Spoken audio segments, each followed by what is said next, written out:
Bienvenidos al sexto capítulo de Sin Etiquetas. El día de hoy estaremos conversando con Williams Perdomo y Joyner Vanegas sobre el liberalismo y la política joven en Venezuela. Bienvenidos, muchachos. Gracias, John. por la invitación. Agradecido por la oportunidad y el espacio. Bueno, ¿quién quiere empezar a dialogar sobre su exposición del liberalismo y de la política joven en Venezuela? ¿Qué creen ustedes que está pasando en el país realmente con la juventud que desea incursionar en la política?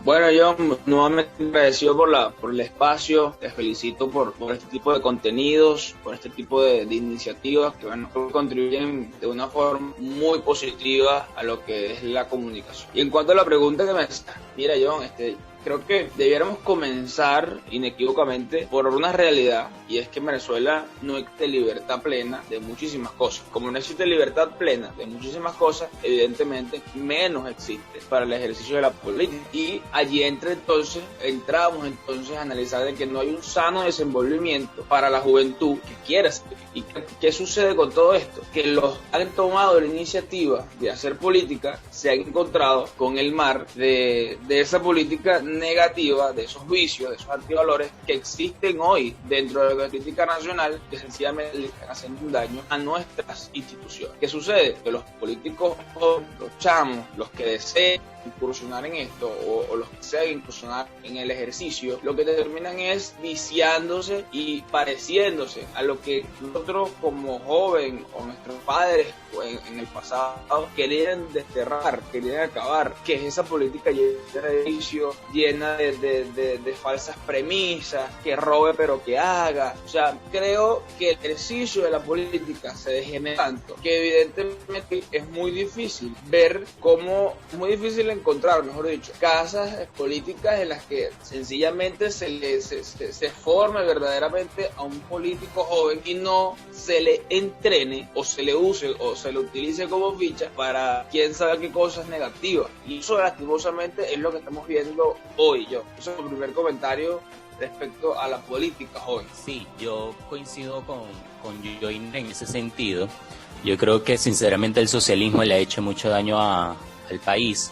Y justamente, como sabemos todos, el socialismo no solamente ha entrado en todas las instituciones y en todos los sectores de Venezuela, sino que también ha llegado a las cosas más profundas como es la juventud. A mí me causa mucha preocupación el tema de la política juvenil, porque hemos encontrado que es difícil encontrar, mejor dicho, a jóvenes que ejerzan la política basada en valores, en principios y en ética. Y eso es algo que complica mucho más a las personas o a los jóvenes que queremos ejercer esa política basada en valores y principios, porque los antivalores están muy presentes y entonces hay muchos chamos que se dejan llevar. Entonces yo siempre he luchado contra eso y he dicho que es necesario que existan personas que luchen contra esos antivalores, pero sinceramente y para ser honestos es muy difícil imponer los valores y los principios en una política venezolana que está corrompida desde hace años y que está llena de vicios. Y yo creo que en estos días leí un comentario de una diputada de la Asamblea Nacional que me llamó mucho la atención, y es que se están viendo ahora que hay alacranes en los partidos políticos. Pero ella decía, ¿en qué momento nos dimos cuenta que son alacranes? ¿Son alacranes desde ahora o han sido alacranes desde siempre? Entonces yo creo que ese es el ejercicio que nosotros tenemos que hacer como ciudadanos, de preguntarnos si verdaderamente nuestra política está a la altura del momento histórico que estamos viviendo o si seguimos llenos de vicios como en el pasado. Ok, mira, en ese sentido, William, de lo que estaban comentando tú y Joyner, es necesario que, como hemos evidenciado, que Venezuela está lleno de políticos corruptos o de políticos, por decirlo de alguna manera, que no son realmente personas sinceras. Es necesario como jóvenes deslindarnos de esos partidos tradicionales, de esos partidos políticos tradicionales, y empezar a crear una nueva plataforma para hacer política desde ahí. Bueno, evidentemente, Juan, es necesario hacerlo, pero la realidad nos invita a pensar en qué juventud, qué jóvenes tienen, digamos, la capacidad para entender una situación tan grave, dejarse llevar por organismos que ya están formados, por plataformas que ya están hechas. O sea, es lo difícil que es empezar a armar un estamento político nuevo, sin necesidad de un trabajo político de base, sin necesidad de un trabajo político real, de propuesta. porque antes, en otras épocas, mi papá me cuenta de que los políticos avanzaban, evolucionaban a través de los proyectos que proponen en el Congreso o a través del trabajo social que hacían en una comunidad. Hoy no, hoy apunta a pagar publicidades en Facebook, en Instagram o en otra red social, te vuelves popular y genera incluso esa óptica de que no, ese político está haciendo, porque si sale en todos lados es porque está haciendo. Y no realmente eso es así. Entonces, tú me dices que sí, necesitamos o empezar o deslindarnos. Evidentemente hay que deslindarnos de los trastos, pero es muy difícil que esa iniciativa salga de la juventud y no sea también de un sector político ya longevo que haya entendido esto y que quiera ayudar a las nuevas generaciones. Debe haber una sinergia. Los jóvenes solos, créeme, Juan, John, William, no van a tomar esa iniciativa. Necesitan de la experiencia, también de un sector, de un estamento político que lo ayude, que lo empuje. Sí, bueno, absolutamente yo también pienso que sí es posible y hay que separarse. No es una opción ni siquiera. O sea, yo creo que es una obligación para aquellos que creemos en la decencia, que hay que separarse de ese tipo de partidos y de ese tipo de prácticas. Pero yo también creo que existe un tema muy complejo, que es que tiene que ser con los valores muy bien plantados, muchachos, porque pasa muchísimo que hay personas que tienen valores y principios y los han expresado, pero resulta que como hay otras personas, otros chamos que tienen padrinos políticos, como menciona Joyner, entonces los otros se dejan llevar porque no tengo la tanta fuerza, porque esa persona tiene más poder que yo. Entonces yo creo que hay que tener valores muy plantados para poder hacer frente a esto. Y sin duda yo también creo que esto tiene que ser un cambio radical, no solamente en la juventud, como menciona Joyner, sino también, como él dice, desde la alta dirigencia de los partidos, que no solamente sean los jóvenes, sino toda la dirigencia política y también pues la gente adulta, ¿no? Pero es un gran reto y yo particularmente sí pienso que se puede impulsar desde la juventud, presionar para que estos mal llamados cogollos políticos pues se hagan a un lado y permitan que renazca la política nacional, porque esa es otra cosa, muchachos. O sea, si ustedes se ponen a ver, díganme desde cuándo aquí en Venezuela no hay una dirigencia juvenil que esté a la altura de los acontecimientos. Aquí todo se centró en un grupo de partidos políticos que están haciendo lo que les da la gana y no le dan paso a otros jóvenes a que propongan ideas. Entonces es como dice Joyner, es muy difícil que así uno como chamo pueda surgir y obtener en los que puedas realizar grandes cambios. Es un reto, es muy difícil, pero hay que hacerlo. Bueno, hablando del movimiento estudiantil dentro de las universidades, normalmente en el pasado los movimientos estudiantiles eran, digamos, un eje fundamental en la carrera política de cualquier persona. Siempre se vinculó que la juventud era quien llevaría la batuta en el futuro. En estos momentos vemos que se ha distorsionado un poco la situación y que la juventud realmente está cediendo espacio, por así decirlo, a las personas que ya tienen tiempo en esto. ¿Ustedes consideran que esto se debe a causa del régimen que nos tiene oprimidos, por así decirlo? Yo considero, John, que eso se empezó a generar en el momento de que cambiamos la premisa de que los movimientos políticos, de que los movimientos estudiantiles, eran movimientos para una función política universitaria, a cuando la cambiamos a que los movimientos estudiantiles se convirtieran en una productora de material para partidos políticos. O sea, antes, en la época de mis hermanos, los movimientos estudiantiles sencillamente eran para hacer política universitaria, y los chamos que estaban en ese movimiento estudiantil no estaban ligados a partidos políticos, no estaban ligados a otras agendas, estaban ligados sencillamente a las problemáticas de sus universidades. Claro, era otra Venezuela, era una Venezuela libre también, además, en la que los políticos viejos no querían ceder. Pero cuando eso empezó a cambiar, cuando los movimientos estudiantiles empezaron a ser productoras de fichas políticas en los partidos, que los partidos empezaron a ver, bueno, podemos tener aquí gente en tal universidad, y en esta universidad. Cuando eso empezó a cambiar, sencillamente se va degenerando. O sea, la política que ya estaba sucia, negra, estamos en caída, empezó a tomar entonces los otros movimientos, las otras formas de hacer política que estaban aún salvadas en un sistema y en una sociedad que eran los movimientos estudiantiles. Y hoy ya se parecen, o sea, lo que es lo que es la dirigencia política nacional de paso a lo que es la dirigencia estudiantil. También creo que ahí influye muchísimo un tema y hay dos roles que hay que definir muy bien, que es el de las autoridades y el de los estudiantes, ¿no?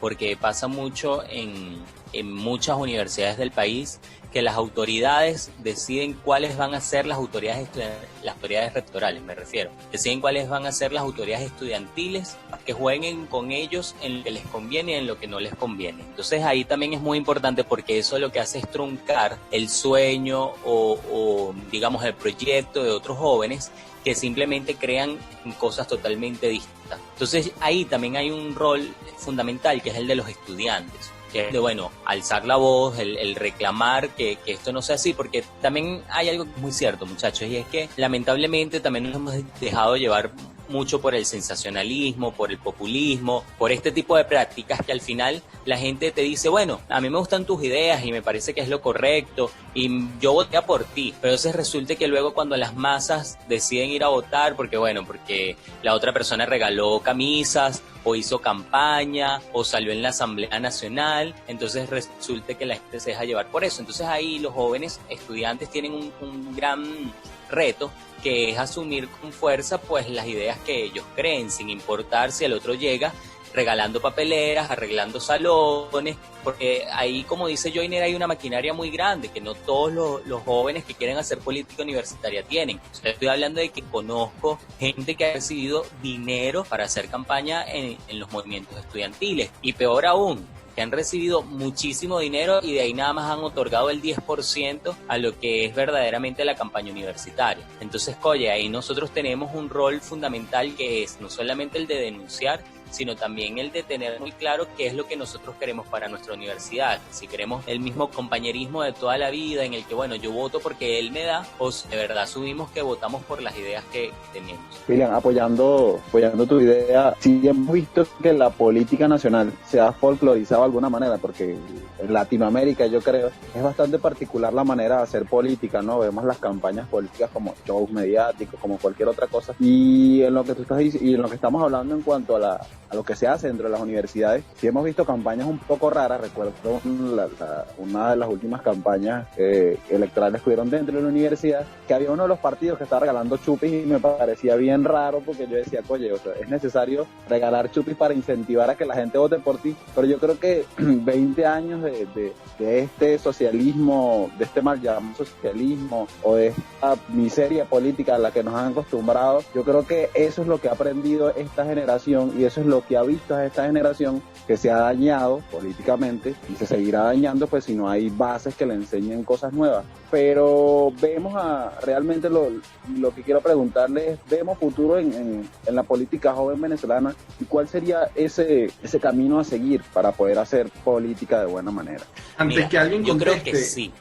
Perdón. Disculpa, Will, antes que alguien conteste, quería rescatar lo que dice Juan de las personas que estaban regalando chupi, los otros que estaban haciendo bailes en plena poma. Eso viene a una política que le resultó muy eficiente al bando oficialista, que como todos bien saben es bastante populista. El populismo siempre va a existir y siempre existirá.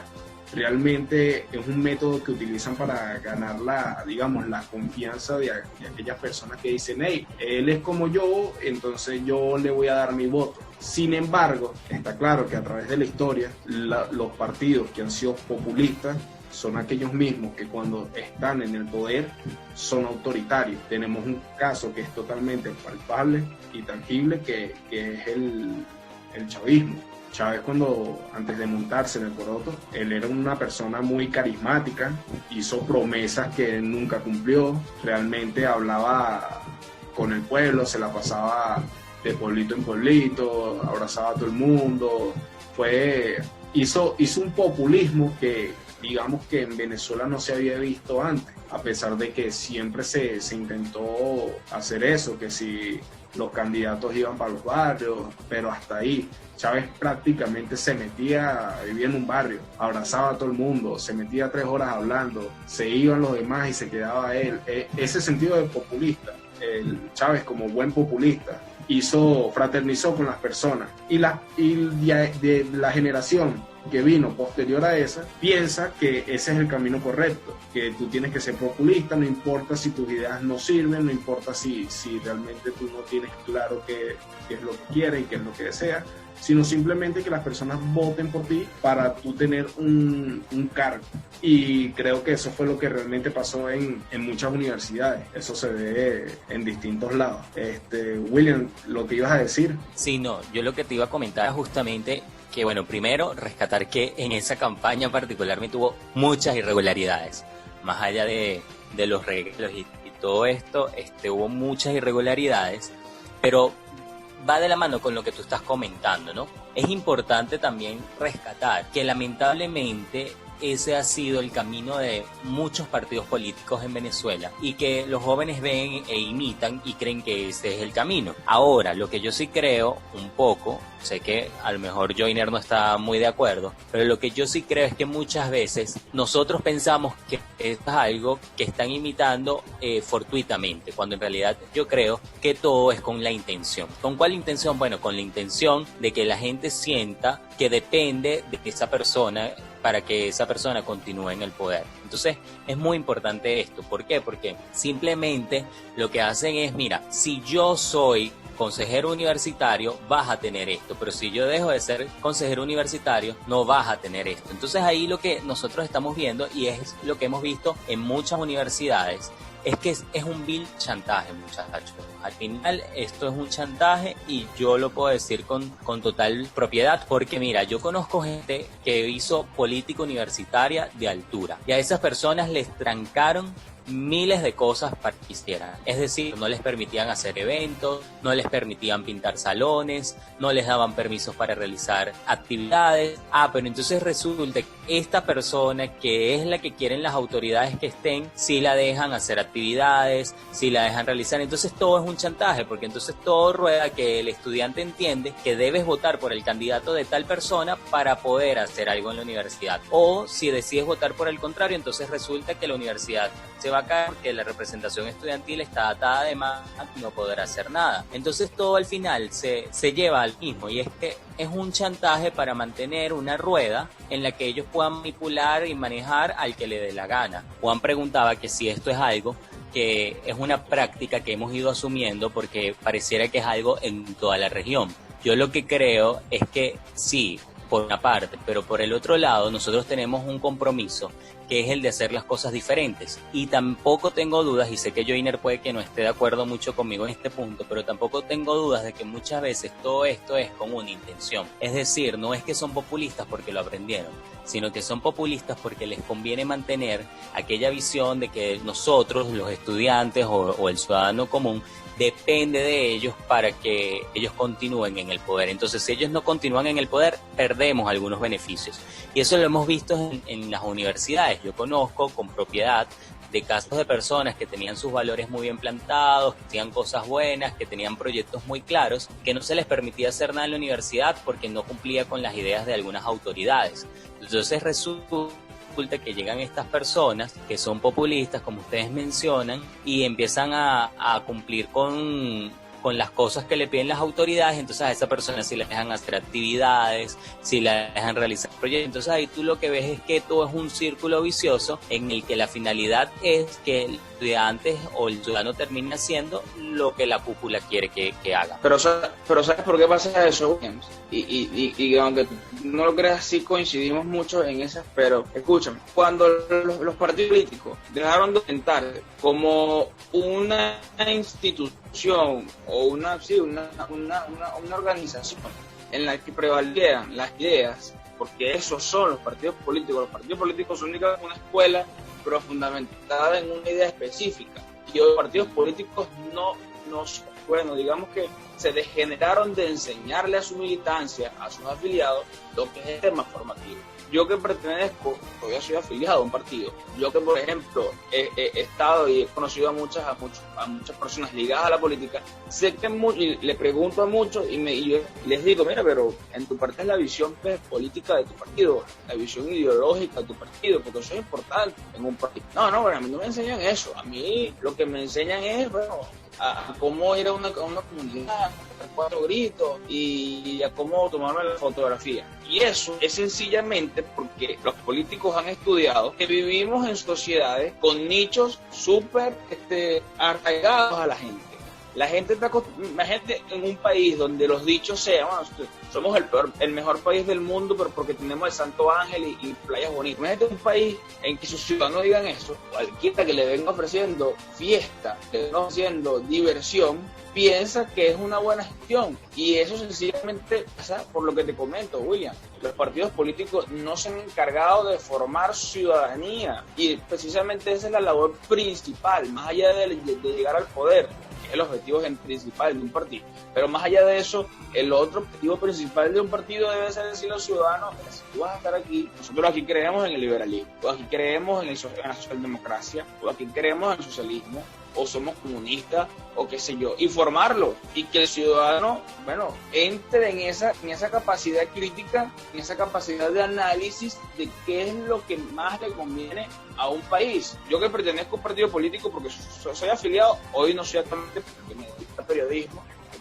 pero sigo siendo afiliado al partido, y en el momento creo que haya que votar en democracia real, yo votaré por ese partido, porque creo en sus postulados. Pero ¿cuál es una de las cosas que más me motivaba de estar en ese partido? Y no es que le esté haciendo campaña, es que se basaron exclusivamente en que para poder soltar ciudadanos de primera, de buena praxis, había que formarlos en cuanto a una idea. Uh-huh.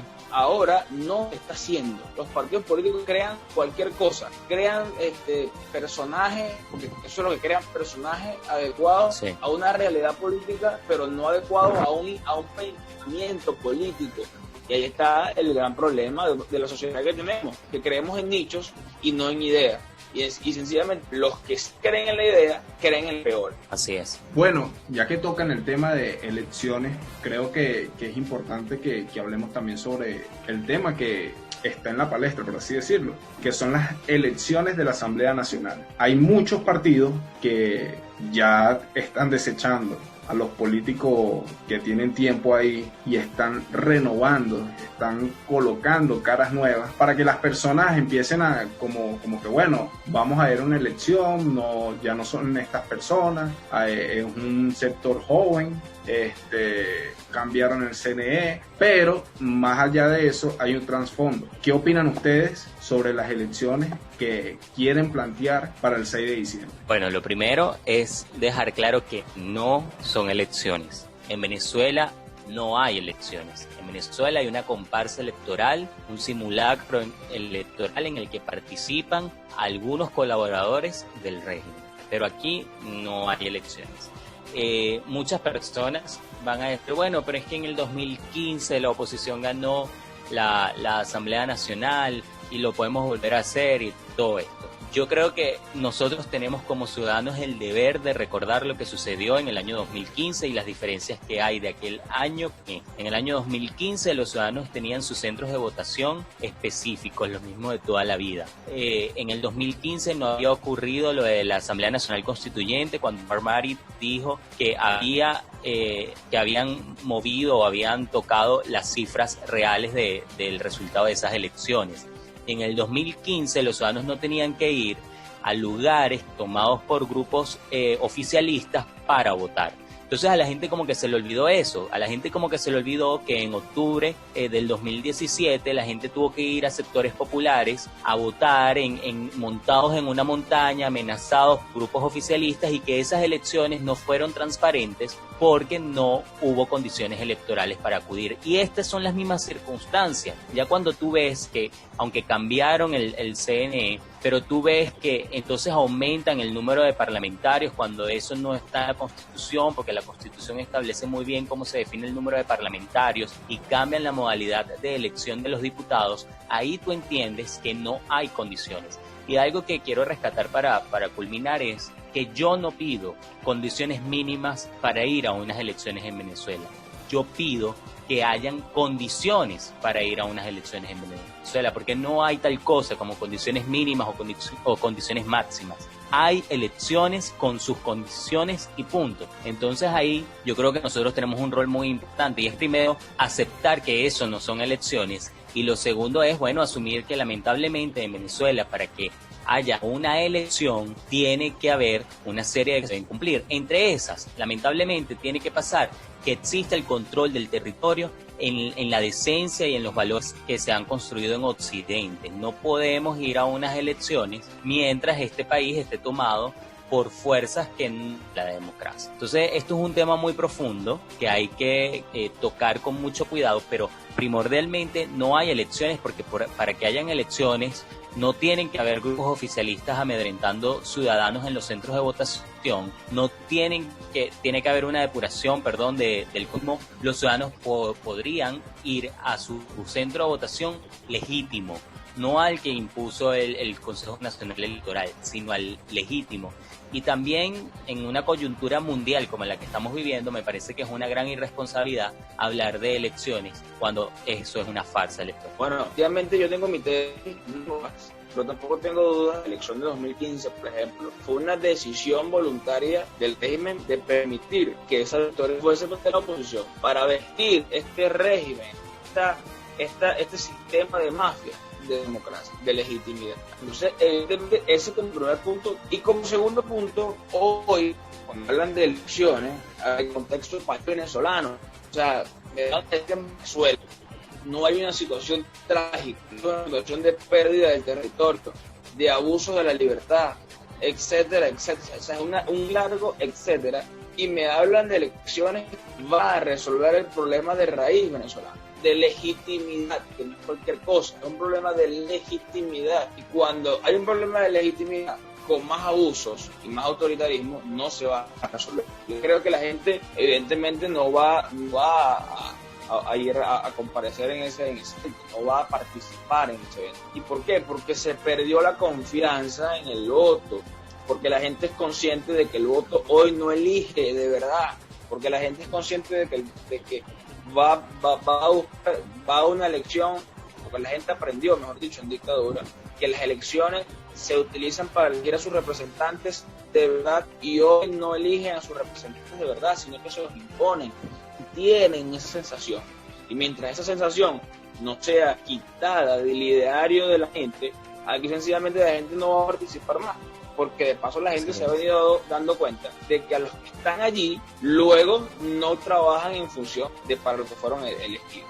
La gente que votó en el 2015, o en el caso de mucha gente que conozco, lo hizo para que esos diputados ejercieran una presión tal, ejecutaran acciones reales para sacar a los que votan su poder. Y sencillamente hoy estos diputados, digamos de una u otra manera, no lo cumplieron, no trabajaron en ese aspecto. A veces los órdenes, cuando hacen el orden del Día de la Asamblea Nacional, los temas que se discuten, y yo me digo, bueno, ¿es necesario o es importante discutir eso en un país donde no hay democracia, en el que se denuncia que el territorio está tomado, en el que se denuncia que bandas organizadas tienen tal sector tomado, tal sector amedrentado? O sea, ¿es necesario a veces discutir ese tipo de cosas en la Asamblea Nacional? Y la gente lo ve, y eso en el caso de que la gente que lo puede meterse por las redes sociales y ver, pero ni siquiera gente que puede saber de la realidad y de la actualidad del trabajo, de la gestión de la Asamblea Nacional, porque es una realidad que hoy los medios de comunicación sencillamente están tan desvencijados,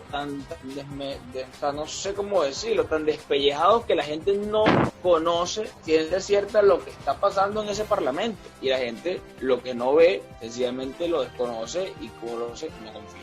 Ok, bueno, chicos, voy a hablar de estas nuevas elecciones, o de estas nuevas supuestas elecciones, de una manera jocosa, para decirlo así. Y sé que es un tema serio, pero bueno, para que nos relajemos un poco también. Lo que quería tocar era que cuando yo vi, ¿no?, la nómina y la lista de los supuestos políticos de oposición que iban a estar sentados en esa mesa yo creo que una gran parte de la población venezolana tuvo también este pensamiento, si no me equivoco, es que en serio esas son las personas que supuestamente van a ir a una elección parlamentaria. Esos son los supuestos políticos que nunca han sido serios y nunca lo van a hacer, y me disculpan los que se ofendan con esto, pero es la verdad, que lo que se está montando ahí, como decía William, también es un circo. Bueno, ya los payasos están activos en la escena para comenzar a actuar. Sí, Juan, pero Pero ¿sabes qué es lo más triste? Que es un circo que sabe lo que está haciendo. Y eso es más triste y más preocupante ya, ¿no? Que no son personas que tú dices, bueno, déjalos ahí con su circo. No, ellos están muy conscientes de lo que están haciendo. Y lo están haciendo porque hay mucha plata de por medio. Entonces, oye, es muy triste que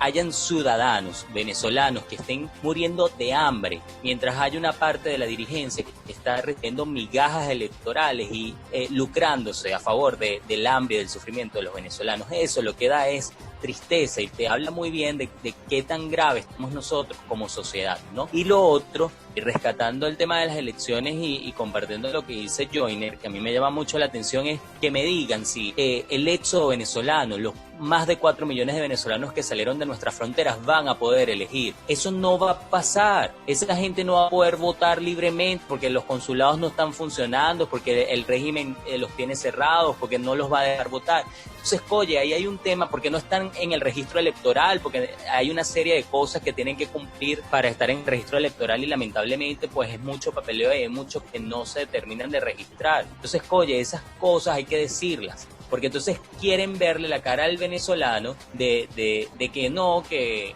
todo aquí está perfecto, que aquí todo está bien, que esto es una democracia normal. No estamos en una situación normal. Venezuela tiene una crisis humanitaria compleja. Tenemos más de 4 millones de ciudadanos que huyeron por nuestra frontera y esos también son ciudadanos venezolanos que tienen derecho a elegir. Y además, como dice Joyner, no tienes el control del territorio. Entonces, más triste de todo, repito, es que hay gente que con toda la intención de lucrarse con el hambre y el sufrimiento del venezolano. Y eso, en algún momento, van a tener que dar respuesta al país de lo que están haciendo. Porque no es justo que estén haciendo tanta plata con el hambre de los venezolanos. Bueno, para ir concluyendo, y realmente concuerdo con lo que dice Williams y Joyner, hay un sector que está aprovechándose del sufrimiento de los venezolanos debido a que, a pesar de que hay un gran déficit en lo que viene siendo la economía venezolana, ellos se siguen lucrando y se siguen lucrando porque les sacan provecho a toda esta situación. Ahí vemos como un caso reciente, los 3.5 millones de dólares que pagaron para traer una flota de automóviles que le iban a dar a los coroneles recién puestos en el cargo. Eso a entender que realmente lo que está sucediendo no es por un solo sector, sino que la oposición, la mal llamada oposición que tenemos, también juega un papel fundamental en esto. Y es que en cierta parte son colaboracionistas. Y bueno, eso es un tema que realmente podríamos pasar todo el día hablando y no llegaríamos a una conclusión que nos satisfaga a todos. Pero para concluir, ¿qué piensan ustedes que sería la solución para este problema no inmediato? No una solución que me diga, bueno, cae el gobierno, no, sino una solución a largo plazo o a mediano plazo. Mire, John, muchacho, yo esto lo voy a responder de una forma muy inteligente y con sarcasmo, con una comparación histórica, y las personas que son inteligentes se van a dar cuenta de cuál es el punto al que quise llegar.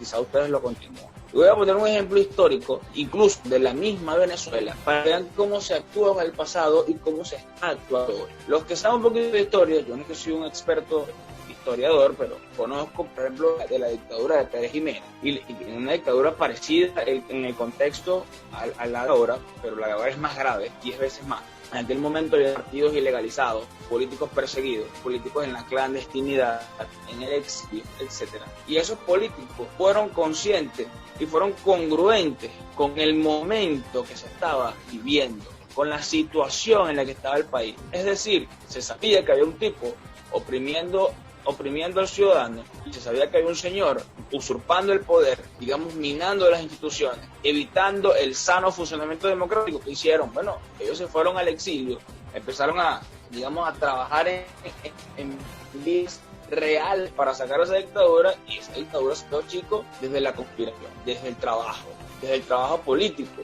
desde el trabajo de buscar soluciones más allá de las vías convencionales, de vías que digamos son propias de una democracia. Bueno, trasladándolo al momento actual, cuando tú ves el discurso político de muchos actores, por ejemplo, te dicen, no, aquí hay una dictadura, y aquí hay un régimen y a mi compañero diputado lo metieron preso y a mi compañero el otro lo metieron preso. Entonces tú me dices, eso es una realidad. ¿Y por qué entonces me hablas de ir a elecciones? ¿Por qué entonces me hablas de ir a diálogo sin condiciones claras? ¿Por qué entonces me hablas de pactar con esas personas si son precisamente criminales que te están digamos, minando? O sea, creo que la incongruencia actual es algo que no se vivió en el pasado. Que aquellos políticos como Rómulo Betancourt, Jovito Villalba, esos políticos serios, que yo los considero serios a pesar de que tenga diferencias en otras cosas, fueron políticos serios y fueron digamos, sinceros en el momento de lo que debían ser, no se cayeron mentiras.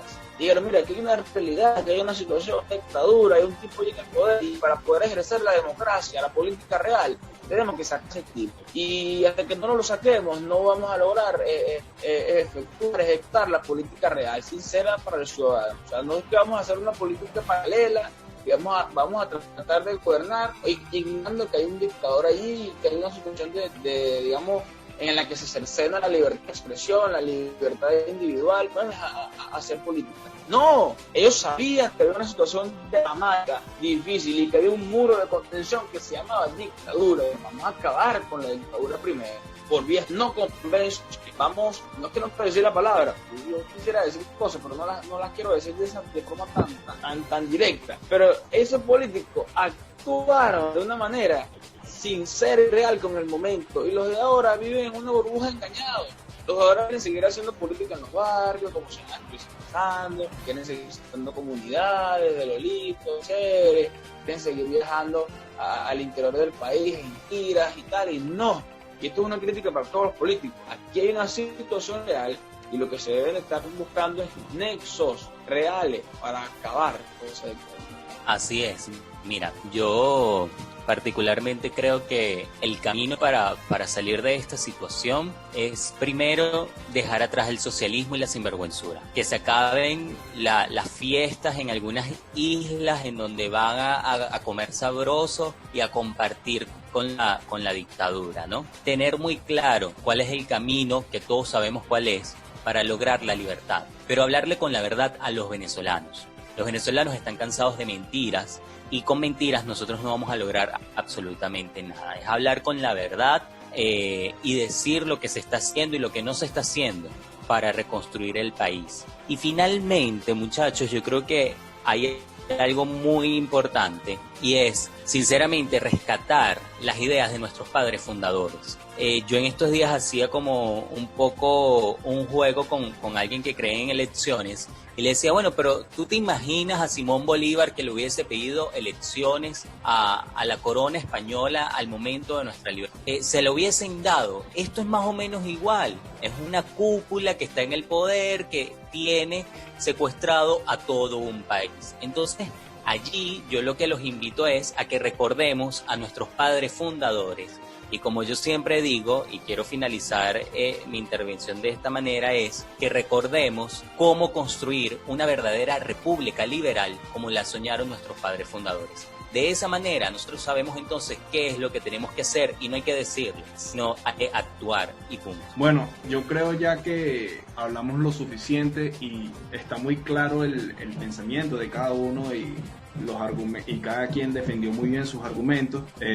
No sé si alguien quiere agregar algo más. Juan, Joyner, Will, ¿quieren aportar algo más antes de finalizar? No, estoy completamente de acuerdo con lo que dice Will. En el mejor país del mundo, porque tenemos el Santo Ángel y porque bueno, tenemos novelas chéveres y mises. No, sí, es necesario.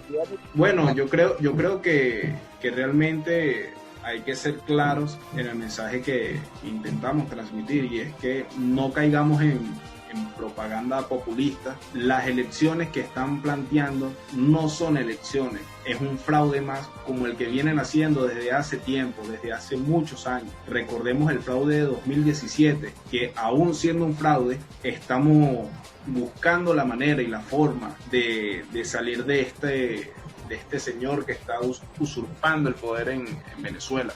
Creo que que el pueblo tiene que pensar de una forma inteligente, no dejarse llevar por pasiones y realmente pensar en el futuro, no en el futuro de nosotros, sino en el futuro de las generaciones que vienen, porque realmente uno hace un trabajo no para el bienestar propio, sino el bienestar de nuestros seres queridos que crecerán en un país en el cual realmente deseamos que haya democracia, que las personas puedan tener un pensar y no se le discrimine por eso. Eso sí, si el pensar es un pensar de izquierda, que Chávez realmente pensaba cosas buenas y que fueron culpables los que los rodearon del fracaso del socialismo del siglo XXI, ese pensar no sirve. Y como dice un señor por ahí, si tú eres revolucionario, ¡mátate! O sea, creo que Joyner comparte conmigo eso y bueno, es importante ese mensaje, no el que se maten, sino que piensen antes de tomar una decisión,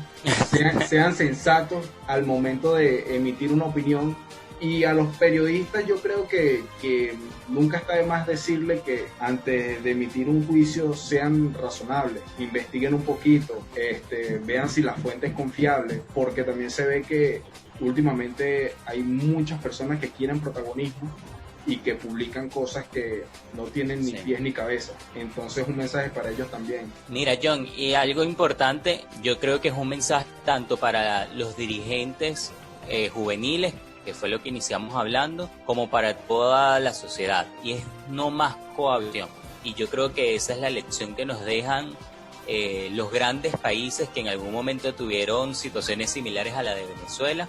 Por lo menos yo siempre digo, mi abuelo era español y se vino de la Guerra Civil Española, y yo no me lo imagino dialogando o cohabitando con quienes le hicieron tanto daño y lo hicieron huir de su país con apenas 12 años. Entonces, aquí es igual, aquí hay mucha gente que ha sufrido y que ha sufrido los estragos del socialismo. Entonces, tú lo acabas de decir, tanto en el periodismo como en nuestra vida estudiantil, no cohabitar, de siempre la verdad e ir de frente asumiendo pues todo lo que tengamos que asumir por decir la verdad, no está mal. Bueno, muchachos, de verdad agradecido por el tiempo que sacaron de su agenda tan apretada. Ahora sí no. Sí, no, iba a despedir, pues, pero si vas a tocar un punto, realmente es importante que lo digas, pues, porque después no digan que yo soy autoritario. Vale, algún llamado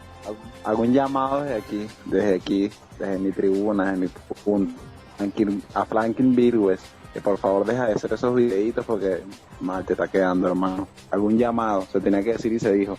No, y referente al tema que estamos tocando, muchachos, es importante, ¿no?, que juventud consideremos que es necesario ver más allá de lo que estamos haciendo ahorita, buscar nuevas ideas, tomar ejemplos que verdaderamente sean positivos para hacer política en este país, para hacer vida política en este país, y que dejemos, ¿no?, a un lado ya esos ejemplos chimbos y malos que tenemos acá en Venezuela, como lo fue Chávez, como lo han sido toda esta camada de políticos corruptos y esta supuesta oposición que nos han demostrado que no son más que títeres del mismo oficialismo. Entonces, nada, llamando a la juventud y a la gente que quiera hacer política, que quiera hacer vida política en este país, que hagan un trabajo positivo y que traigan valores realmente fundamentados y que sean positivos para Venezuela. Pensé que iba a decir títeres del imperio. Bueno, Gracias. Muchachos, agradecidos por su tiempo. Su agenda está un poco apretada, pero sacaron tiempo para conversar con nosotros. Se lo agradecemos. Esto fue todo por hoy. Recuerden seguirnos en nuestras redes sociales.